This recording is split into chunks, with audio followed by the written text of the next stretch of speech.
Bienvenidos a un nuevo capítulo de Reivindicando la Historia. En el episodio anterior hablábamos de un chileno extraordinario, médico, matemático y filósofo que se codió como si nada en el siglo XX con figuras tan renombradas como Thomas Nagel, Karl Popper y Kurt Gödel. Pero se nos hizo corto el capítulo para profundizar en sus creencias y estudios relacionados con humanidades. ¿Qué cosas le interesaban en el plano de la filosofía de la ciencia? ¿Qué pensaba de la relación entre ciencia, filosofía y religión? ¿Por qué creía en Dios? Acompáñenme a descubrir las respuestas en este nuevo episodio de Reivindicando la Historia. Time for a great new American enterprise. Time for this nation to take a clearly leading role in space achievement, which in many ways may hold the key to our future on Earth. Now it is time to take longer strides. Time for a great new American enterprise. El profesor Chouaki reconoció por primera vez el problema entre ciencia y religión cuando trató de reconciliar sin éxito la teoría de la evolución con lo descrito en el Génesis. Esto lo cuenta en su trabajo de 1986 titulado Algunas observaciones sobre la relación entre fe religiosa y la teología y las ciencias exactas y naturales. Curiosamente, él mismo confesará en otras obras que este conflicto habría sido relativamente simple de resolver, si es que en su minuto hubiera cambiado la interpretación literal que tenía de la Biblia que cuando más joven sostenía. Algo muy similar le habría pasado al matemático y astrónomo Georges Lemaitre, que cuando combatía en el frente de batalla de la Primera Guerra Mundial, formulaba inusitadas ecuaciones y garabatos matemáticos con el objeto de darle explicación desde esa área al Fiat Lux del Génesis. Son nada menos que los años de trabajo y comprensión que llevan a estos grandes genios a seguir la senda que los más importantes doctores de la Iglesia ya habían sugerido muchos siglos antes, como San Agustín y Santo Tomás, advirtiendo que las palabras del Antiguo Testamento no deben tomarse como descriptivas de fenómenos estrictamente científicos. La crisis intelectual de Rolando Chouaki se agudizó cuando comenzó con sus clases privadas de matemáticas con el alemán Grandjot, el que había sido formado en la tradición del positivismo lógico, que planteaba una incisiva separación entre ciencia y religión. Según esta manera de ver el mundo, hasta el día de hoy, muy difundida en la divulgación científica, la ciencia sería un instrumento que, utilizando un método racional, realiza predicciones o explicaciones acerca de nuestras percepciones, en tanto que la religión haría solo afirmaciones acerca de cuestiones trascendentes que de por sí serían indemostrables, de tal modo que habría que creer en ellas solamente usando la fe. Rolando, en cambio, consideraba que era posible tener un conocimiento racional de Dios en virtud de un dogma promulgado por el Concilio Vaticano I. Con el pasar de los años, durante su estadía en Berkeley, conoció el trabajo del filósofo Kierkegaard, que según sus biógrafos, probablemente influenció su idea de que la fe sería un salto más allá de la razón, junto con asumir que las pruebas racionales no convencen absolutamente de la fe, pero que de todas maneras guían hacia ella y al conocimiento divino, en especial mediante la teología. Curiosamente, uno de los que se opuso férreamente a la propuesta positivista de la división irreconciliable fue precisamente uno de los maestros de Chouaki en Estados Unidos, el llamado Sócrates de Viena, el matemático Kurt Gödel, que incluso elaboró una manera de probar lógicamente la existencia de Dios, tal y como ya lo hablamos en profundidad en un capítulo anterior de Reivindicando la Historia. En el año 94, Chouaki va a participar en un proyecto de investigación llamado Las presuposiciones ontológicas y epistemológicas de la ciencia física matemática y su relación con la fe, en donde se juntaron matemáticos, físicos y teólogos para discutir sobre estos fascinantes temas. El organizador de dicho proyecto, el señor Flores, menciona que veía a Chouaki como un católico de profundas convicciones, pero al mismo tiempo un racionalista. En ese sentido lo encontraba muy parecido a Pascal, dado que cuando era querido que tocara el piano de la ciencia, nunca mezclaba esos sonidos con los que provenían del piano de la religión. Sin embargo, muchos otros que fueron cercanos al profesor Chouaki habrían discrepado de esta división tan grande que nos parece recordar a los positivistas lógicos. De hecho, no fue asombro para muchos de sus colegas que las ideas filosóficas de Rolando Chouaki siempre hubiesen coqueteado con el platonismo matemático, toda vez que consideraban que esta manera de entender la naturaleza de las matemáticas era bastante coherente con la fe católica, a pesar de que además esta afirmación genera un álgido debate hoy en día en filosofía. Pero la razón de que sus colegas de interdisciplina dijeran esto es debido a que el platonismo matemático sostiene que las entidades matemáticas como números y figuras geométricas existen de manera real e independiente de nuestras mentes en un mundo abstracto. Estas entidades serían descubiertas y no inventadas por el ser humano y tendrían una existencia objetiva, similar a las ideas platónicas de lo eterno e inmutable. El propio Chouaki, en un artículo publicado en la revista universitaria de la UC en los años 80, explica el asunto bastante bien. Cuando se pregunta ¿de qué objetos trata la física? La respuesta es simple: de cuerpos físicos como piedras, satélites, estrellas, etc.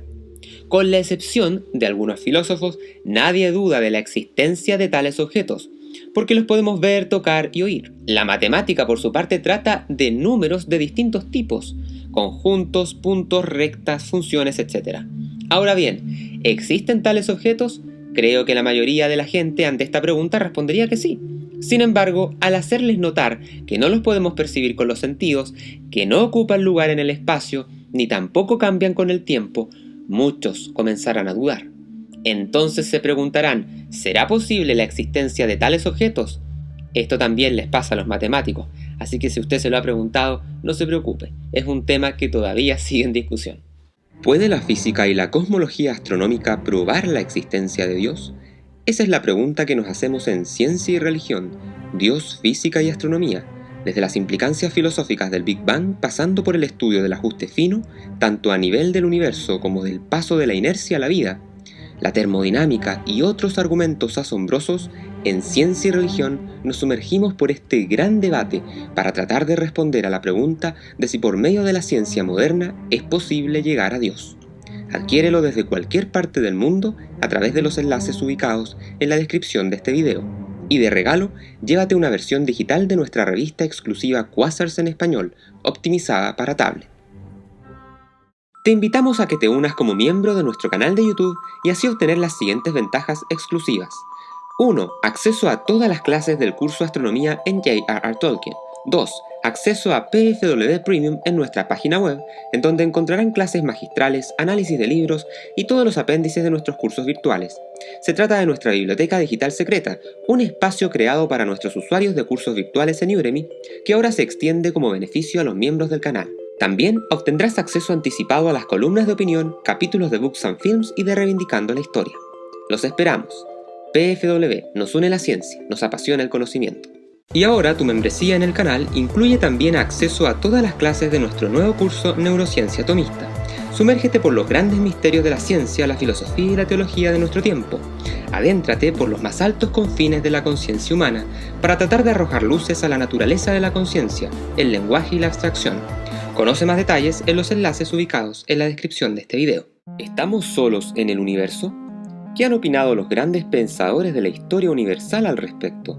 ¿Cuál es la posición de las religiones como el cristianismo o el islam en estas materias? ¿Qué esfuerzos han desplegado los astrónomos? ¿Qué se espera en la astrobiología para los próximos años? Todas estas y muchas otras preguntas se abordan en este nuevo programa digital del proyecto educativo Patagonia Free World. Alejado de las teorías de la conspiración que abundan en programas de televisión, este curso viene a enfrentar esta trascendental pregunta luego de una profunda investigación que conllevó consultar a las fuentes de la más alta calidad intelectual. No te lo pierdas. Cuando trabajan en su ciencia, actúan los matemáticos como si los entes matemáticos existieran realmente, pero cuando se les pregunta ¿existen?, muchos dudan. La respuesta platónica es que estos objetos abstractos existen realmente y son independientes de nosotros. La duda sobre su existencia ha producido varias filosofías alternativas de la matemática, esto es, intentos de fundamentar esta ciencia sin suponer su existencia. Mi propósito en este artículo es discutir algunas de las posiciones más importantes y argumentar que la única racional es la platónica. Curiosamente, el doctor en teología y exorcista español José Antonio Fortea, en su ópera magna Historia del Mundo Angélico, Dice que las matemáticas no fueron inventadas por Dios, sino que forman parte de él, resonando esta idea de manera muy notable con la concepción de Chwacky, a pesar de que a él le gustaba mantener separados los órdenes del saber. La relación entre Dios y las matemáticas estaba servida. Las contribuciones de Chwacky en estas áreas del conocimiento es agradecida y reconocida por muchos académicos hasta el día de hoy. En la Universidad Católica fue docente del Seminario Permanente de Filosofía de las Ciencias, que era impartido por el Instituto de Matemáticas con el objeto de que profesores que venían de áreas científicas realizasen reflexiones filosóficas acerca de sus disciplinas, y que éstas fueran discutidas tanto por filósofos como por científicos. En este lugar, Chwacky tuvo la oportunidad de debatir temas filosóficos de alto calibre con personajes legendarios de las intelectualidades nacionales, tales como Joaquín Luco, neurobiólogo y Premio Nacional de Ciencias, Carlos Rivera, físico y alumno nada menos que de Werner Heisenberg, Humberto Maturana, que no necesita presentaciones, y tras el fallecimiento emergieron a finales del siglo XX las llamadas Jornadas Rolando Chwacky de Filosofía y Ciencia, en donde hasta el día de hoy se exploran las obsesiones del profesor que hacen conversar y bailar a las matemáticas, la filosofía de la ciencia y la metafísica. Se ha estudiado también en estas ponencias el problema del tiempo y cambio en mecánica cuántica, el transhumanismo, la crítica deseable al conductismo del test de Turing, la transición de la electrodinámica clásica a la cuántica, entre otras cosas asombrosas y muy complejas. Otro de los interesantes temas que abordó en vida el profesor Rolando tiene que ver con la relación entre las ciencias, la matemática y el derecho, razón por la que también es posible encontrarnos con recientes ponencias y conferencias en las jornadas celebradas en su honor que tratan de estos temas. Chwacky, por ejemplo, fue autor de un paper titulado La geometría de los principios legales, donde discute una serie de posibles principios legales a partir de la teoría bayesiana. Por eso es que en cierto sentido se podría decir que la idea de aplicar esta teoría en el derecho es una forma de matematizar la justicia, empleando herramientas matemáticas y estadísticas para poder modelar y analizar la toma de decisiones legales. Pero ¿hasta qué punto se puede lograr eso? Esa es la pregunta del millón. Hoy en día las aplicaciones matemáticas en el derecho vuelven a resonar con el advenimiento de las inteligencias artificiales más avanzadas. Por eso es que una de las presentaciones de este año 2024, en donde estamos grabando este capítulo Reivindicando la Historia, en estas jornadas de Rolando Chwacky abordó el tema de la inteligencia artificial en relación a si es en verdad una solución para resolver sobre todo el tema de la desconfianza en tribunales. Ya sabrán ustedes que está muy de moda esto, sobre todo en Chile, con el tema de la corrupción en tribunales. Esta ponencia estuvo a cargo de la profesora María Soledad Kraus, una penalista que tuve como profesora en la universidad en un ramo de especialidad, por cierto, hace varios años atrás. Chwacky falleció de manera repentina e inesperada en 1994 a la temprana edad de 59 años, dejando un enorme legado incompleto que hasta el día de hoy pesa en la literatura filosófica y matemática nacional. Hoy en día el edificio que acoge las principales dependencias de la Facultad de Matemáticas de la Universidad Católica en el campus San Joaquín lleva su nombre y fue inaugurado en 1999, siendo una de las primeras obras del destacado arquitecto chileno Alejandro Aravena, que como sabrán ustedes fue premio Pritzker en el 2016, el llamado Nobel de Arquitectura. Entre las palabras de despedida que se dijeron ante su muerte resuenan las de su amigo el ingeniero civil eléctrico Carlos Friedli, respecto al interminable interés que tuvo Chwacky en la búsqueda de la verdad, al punto que incluso le confesó a su amigo 3 años antes de su muerte que lo que le había llevado a dejar la medicina y concentrarse en este otro complejo mundo de la abstracción matemática y filosófica fue nada menos que una motivación religiosa, fundada en su inclaudicable catolicismo. Nos vemos en un próximo capítulo de Reivindicando la Historia.